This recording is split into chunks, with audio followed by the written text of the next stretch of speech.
Saya menyaksikan sendiri Pak, saya turun ke lapangan dan saya terus terang saya pribadi berpikir bahwa apa yang terjadi ini to some extent ini ada kontribusi saya, dan oleh karena itu bagian dari kesalahan saya. Pak Slamet, saya kira tobat kapan saja ya Pak, dan kita harus tobat bareng-bareng. Saya nggak sama sekali dengan pernyataan Cak Imin itu, saya tidak ada masalah. Sekali lagi, ajakan tobat, apakah tobat tanasuha, apakah tobat ekologi, setiap hari insya Allah kita melakukan tobat.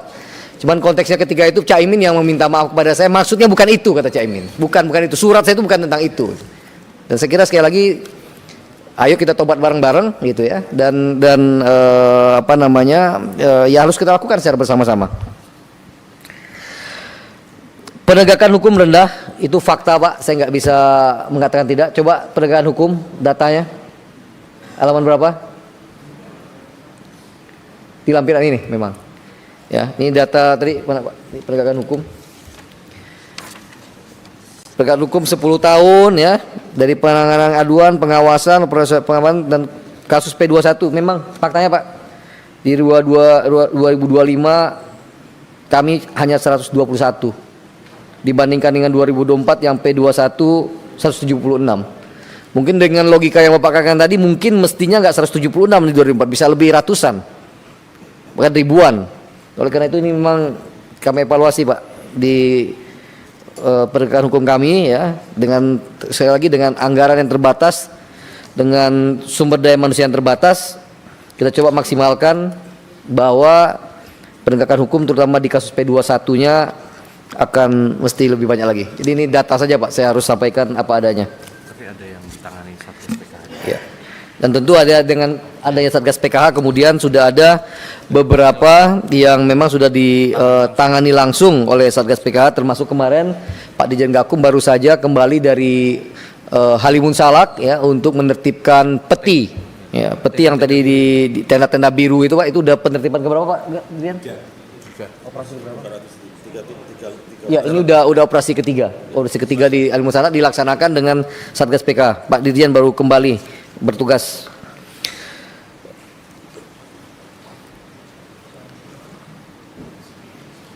Soal pelepasan kawasan tidak melibatkan DPR, monggo. Kalau memang itu usulan dan kemudian harus diundangkan, apakah itu nanti di undang-undang apa di PP, monggo. Plus minusnya segera dihitung. Ya, saya nggak ada masalah, Bapak. Kemudian balik lagi ke Pak Dorori ya, saya kira terutama pasal tadi Pak ya, pasal Pak Firman tadi kata Pak Dorori belum diterapkan. Saya mohon tadi udah bicara juga dengan Pak Wamen untuk dipelajari dan coba dieksekusi di lapangan. Maksud tadi Pak Firman ya, ini terkait dengan tadi ya Pak Firman tentang Undang-Undang 18 ya, yang memang cukup menjadi kerangka acuan untuk penegakan hukum, tapi termasuk tadi yang kata Bapak ada 15 tahun pembiaran yang bisa ditindak ya, yang belum pernah ada sejarahnya undang-undang ini dipakai ya Pak. Nanti kita coba pelajari lebih dalam Pak, dan coba kita eksekusi dengan undang-undang yang ketika itu Bapak inisiasi. Saya setuju Pak, dana reboisasi PSDADR itu memang harus balik ke kita seperti yang saya jelaskan pada sebelumnya Pak, supaya kembali ke tapak gitu Pak. Jadi apa yang didapat di tapak dikembalikan kepada tapak agar memang kembali ke alam. Penanaman, rehabilitasi, penjagaan das, lain sebagainya itu. Pak Usman Hussein, terima kasih atas berbagi kesedihan Bapak. Saya kira semua yang ada di ruangan ini mempunyai perasaan yang sama. Saya tidak bisa melakukan generalisasi, tapi saya menyaksikan sendiri Pak. Saya turun ke lapangan dan saya terus terang saya pribadi berpikir bahwa apa yang terjadi ini to some extent ini ada kontribusi saya, dan oleh karena itu bagian dari kesalahan saya gitu. Yang memang tidak bisa mencegah secara maksimal apa yang tidak bisa memitigasi secara maksimal apa yang bisa kita lakukan itu. Tapi saya kira presentasi saya semuanya fokus Pak untuk menjawab 3 provinsi. Kecuali tadi saya hanya memberikan potret tentang data deforestasi secara nasional. Lain daripada itu detailnya das di Aceh ada berapa yang terdampak, berapa hektar dan apa yang harus dilakukan. Saya kira saya tadi sudah coba presentasikan kepada Bapak. Pak Sturman dan beberapa Bapak tadi mengatakan, jadi apa nih penyebab banjir ini, longsor ini?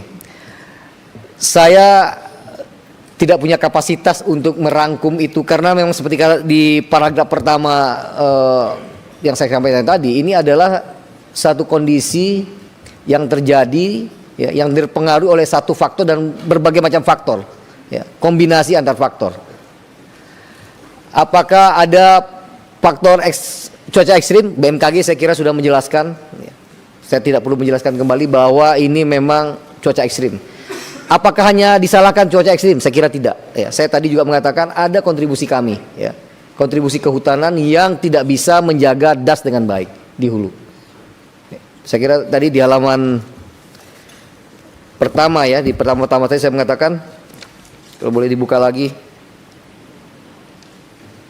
ya, saya katakan bencana bandang, banjir bandang, tanah longsor di 3 provinsi terjadi karena kombinasi beberapa faktor yang saling terkait, dan diantaranya adalah kerusakan hutan dan lahan pada daerah tangkapan air di DTA, daerah tangkapan air. Lalu apa solusinya? Tadi saya juga menawarkan, Pak, saya tidak tahu apakah saya tidak terlalu mampu membuat summary terhadap apa yang dilakukan. Tapi saya katakan tadi perubahan struktural harus dilakukan. Pertama, memberikan pola baru, struktur baru, kebijakan kehutanan, termasuk tadi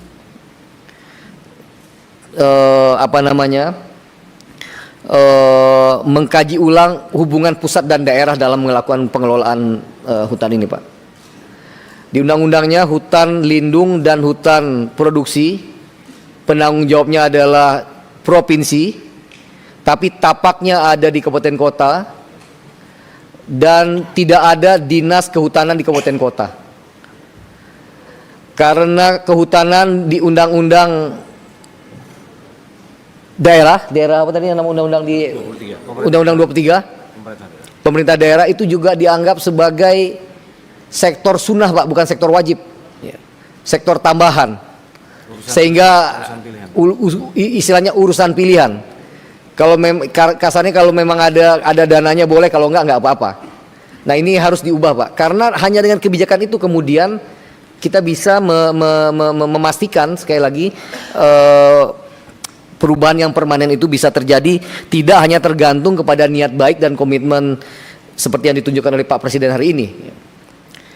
Harus dipermanenkan dengan pembuatan regulasi.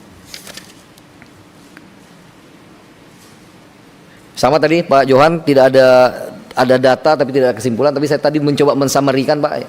Jadi harus ada struktur diperbaiki, penegakan hukum harus lebih berani. Izin saya sudah mulai cabut, Pak, saya rapikan, ini bagian dari forest governance. Kalau memang PBPH-nya tidak memenuhi persyaratan, tidak melakukan tata batas.